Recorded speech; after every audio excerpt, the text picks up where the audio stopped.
I always dream of meeting you, of wondering what it'd be like if we used time travel and I could meet you on public transport, to accidentally stumble into you and start a conversation. You'd be on the way to work and busy. I would never reveal who I was and I wouldn't really get to know you, but I would get to see you in real life. I would get to see your wedding ring on your hand, the one that my mum placed on your finger, one of the many ties that my grandfather still wears to this day, and you would be happy. And you would get off on your stop, and that would be the end. But of course, this will never come true. But I get to hold on to that dream, to think that it could be real, that you could be real. I hope you didn't leave me. I hope you didn't leave because of me. I hope you didn't leave because life wasn't worth living anymore. I'm lucky to see that Mum is happy, that she was happy with you, that you two were genuinely in love. I only wish I could have seen that for you.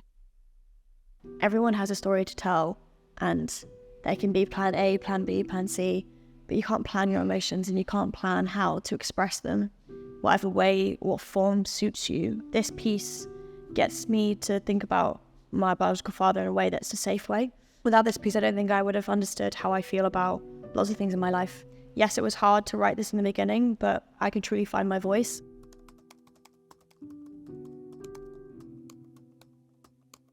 Over the course of my life, I've had to experience a lot of grief, and I find courage in talking about healing, talking about how to put your trauma in a healthy way.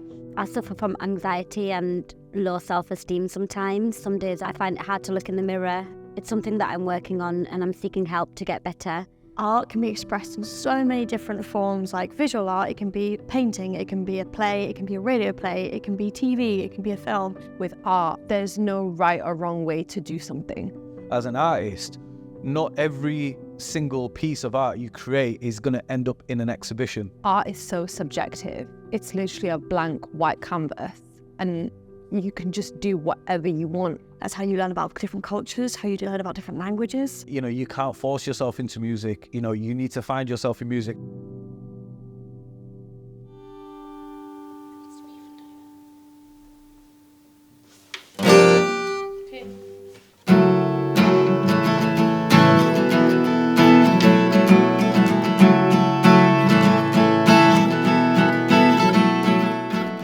I play the guitar, play the dilruba, and then I play the saxophone.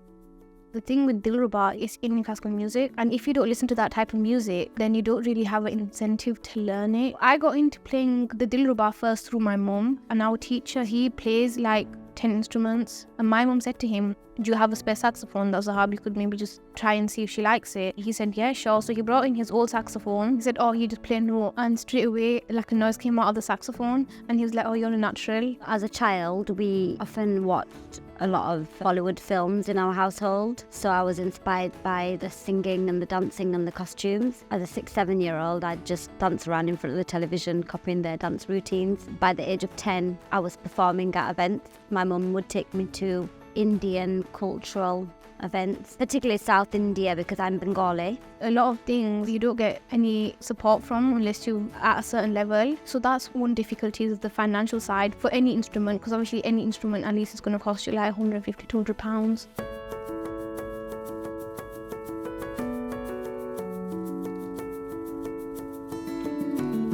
The struggles and challenges that I faced was heavily surrounded by the fact that I'm a minority, that I'm a female hijabi. I struggled in terms of the jobs that I applied for, the processes that I went through to put myself out there and kind of put a foot in the door of the media world was just so difficult. I just got rejection after rejection after rejection, and it gets to a point where you just think, oh my God, shall I just give up? For a little while, I had to sort of do other things to make a living. And right from this age, for me, the obstacle has been actually sitting down and writing, because I've had to find the creative life balance and be able to pay the bills. I took a gap year from uni and I did a 9 till 5 in a call centre, and it was just too mundane for me to even wake myself up in the morning and get myself out of bed. Like, I need something to be driving me And if it's doing something that I love and that I'm passionate about, then that's what will get me up in the morning. At the same time, I understand how people need their 9-to-5 jobs. People must sustain themselves. We all have bills to pay.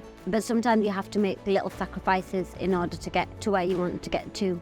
There's nothing wrong with doing both. I do both. I work full time, I do my music, I do side hustles as well. Make sure you're doing it because it's fun. Soon as your art becomes a chore, then it's only going to lead to bad results and bad art, really. No, it's okay to ask people for help. If you're struggling as an artist, sometimes I've had to have a day job just to fund my creative work. Really, I could have asked for help. I think that if I sought out the right people, got the right support, then it would have been a lot easier. Search for the communities that are doing the similar work as you. Don't think that you're taking on the world alone. I'm in a stage where I go, everything happens for a reason. So I apply for an opportunity. If I don't get it, clearly that wasn't right for me. So I have to keep finding those opportunities and see if they're right for me, because I can't be sad if I didn't get a scheme, for instance, because someone else might have deserved it more than me. Or if I didn't get that assistant director role, why didn't I get that? How can I improve myself? It's always going, okay, I didn't get that, why didn't I? Okay, let's tweak that. And also just believing that you can do this and continue to do this. It's good to be creative and to have lots of different ideas, but take things a step at a time. There's no such thing as losing. You're either winning or you're learning. Never look at things as a loss. Look at things where they haven't gone to plan as a learning opportunity. I don't see personally a lot of Pakistanis or even people like me who play music at all, and I really want to see more young people actually going into music, going into arts, because it's good for people's mental health. Hopefully I might be able to inspire a few people to play the saxophone and the guitar or the ruba, because I think it's nice when you see people who look like you playing your instruments. Yo, let's bring the good vibes now. Silver finger sing, Boss Man H, Hamza on the beat. Yo, yeah, we do it like this, singing the harami, up in the mix from London to Money. Yeah, we doing bits, we keep it international. The Jappy boys, we're no rational. Old school and we're radical. Our flows, call it straight flammable. She wanna take her pics, call it straight grammable. Yeah, the Lubata, yeah, it's Hamza on the beat. And you know about me, I'm repping Leeds with a team. Slumped up to Shine City, the Litty Committee. Big bar, straight gritty. Shout out to my kitty, we keeping that guy with it chilly. I'm really lucky, music's in my family, it's in my blood. Music was around me from a very young age. I'm Silverfinger. I come from the lineage of my father, Mr. Goldfinger, who's a world-class producer, musician, tabla extraordinaire, percussionist, technician. The struggles that I faced growing up, getting into the music, was finding what my place was, being the brown boy with the mic. I've had loads of looks and comments about, who is this guy, should he really be doing this? And I've had loads of people troll me and, say things to my face and, whatever about my music, whilst I was starting my journey as a young lad. One thing that really made me enjoy music a lot more was the fact that I used to get picked on quite a lot at school. Me playing the guitar, it was sort of like an outlet. Like if I was ever sad or upset, I'd just go home and I'll just start playing the guitar. Because the guitar can't ever say anything mean to you. Neither can the saxophone. But people can. But then I just really love playing the guitar. It's just, I don't know how to, it's hard to explain love, I love my art form because it's a safe space, especially in a room where it's a chance to change. I like to see the growth. I like to see how you go into the rehearsal room one day and what's the end result at the end. And that's why I love directing and writing for stage. My grandfather, I'd tell him my hopes, my dreams, and he was so encouraging. And he got cancer and he passed away. And it's just that core belief of I hope that he's proud, because I felt like such a failure to him for the longest time. You have to have that one person that is kind of waving that flag for you, and for me that was him. He always lives in my heart, and whatever I do, it's kind of for him. My mum is definitely one of my heroes. If it wasn't for my mother, I would not be here today. Because of my background, I've had a bit of a challenging time in my life. I went into care when I was 14. I was more or less estranged from the majority of my immediate family, which was quite hard for me. Just feeling like I was alone all the time. And I think that is what impacted me in my creative work. I was brought up in a single parent household. Some days it was really hard for my mum, I think, because she had to go to work, and I don't think really ever had a choice in how her life went. But at the same time, my mum never complained. She just got on with it. And I think that's something that's kind of passed down to me. She just got on with it. But I know now also because, I've developed certain mental health issues, because I've just coped with it and I've just brushed everything under the rug. There's nothing to be ashamed of. Having problems is something that everybody has. But coming from a South Asian background, I guess sometimes the female in our communities were just expected just to put up with it and never complain. And that is wrong.